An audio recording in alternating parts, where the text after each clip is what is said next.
Bueno, hoy vamos a comentar algunas propiedades para invertir. Tenemos el caso del edificio Duronia, que está en Belgrano, casi San Luis. Ahí tenemos departamentos de 2 y 3 ambientes, con o sin cocheras, ya totalmente terminados para tomar posesión de manera inmediata, y que es la inversión para disfrutar o para rentar, por ejemplo, o para vivir. Ya se pueden ocupar inmediatamente, o sea que también pueden tener la renta de manera inmediata. Muy buenos departamentos, muy buena calidad, muy buenas medidas, buena ubicación, y realmente es para disfrutar. Este es uno. Otro edificio que tenemos ya prácticamente en terminación es el edificio Domus, que está en la Avenida de Libertad entre Salta y Jujuy, y ahí hay departamentos de 2 y de 3 ambientes también para entregar dentro de los 3 meses. Departamentos también muy bien ubicados sobre hoy la Avenida Libertad, que se está jerarquizando con las hermosas construcciones que se están realizando, con la hermosa arboleda que tiene, le da otro matiz totalmente diferente a su ubicación.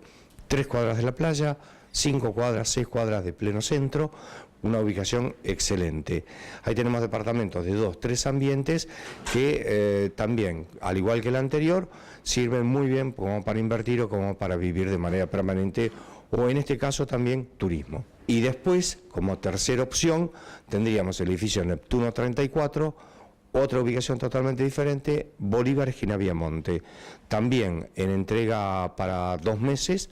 Edificadora Fiorentini ha desarrollado aquí un edificio con la calidad que nos tiene acostumbrados, muy buena calidad, muy buenos departamentos, muy amplios, muy cómodos, y hay departamentos de 2, 3 y hasta 4 ambientes. Ahí está a 1 cuadra del mar, 4 cuadras de Güemes, también ya para ingresar de manera inmediata y poder disfrutarlos este verano como temporario, y como inversión para vivir también es excelente por su ubicación, como también para tener una muy buena renta. Y este edificio, la particularidad que tiene algunos amenities que son, por ejemplo, tiene un Zoom, tiene un pater para practicar un ratito, y una jaula cerrada para tirar alguna que otra pelotita de golf. ¿Cómo hacemos entonces para poder acceder, conocer las propiedades y seguir informándonos sobre el tema? Bueno, nosotros estamos en Hipólito Yrigoyen 2158, los teléfonos son 493-5957, 494-1230, o nuestra página web www.valenciapropiedades.com.ar.